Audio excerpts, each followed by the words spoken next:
මේක තාත්තා දැක්ක මේසේ උඩ තියෙනවා. දැක්කට පස්සේ වෙනදුනේ ඒක අතට අරගෙන අර පොඩි කර කර සුවඳ බැලුවා කරවල කෑල්ලේ. ඇයි අර ගොත ගහලා කිව්වා මේකත් එක්ක බත් කටක් කන්න තිබ්බනම් කියලා. ජීවිතේ මොකක්ද තියෙන එකම ආසාව? එකම ආසාව තමයි බත් ටිකක් කාගන්න එක. මොනා එකද? අර කරවල කෑල්ලක් එක්ක. සල්ලිකෝ බඩ පළල දාන්නද?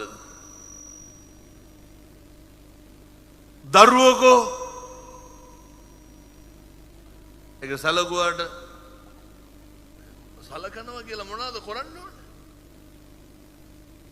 දරුවෝ බලනවා දරුවෝ සලකනවා. ඒ වුණාට මිනිස්සුන්ට සැනසීම කියන එක නැති වෙනවා. සැනසීම තියෙන්නේ පිනදුනේ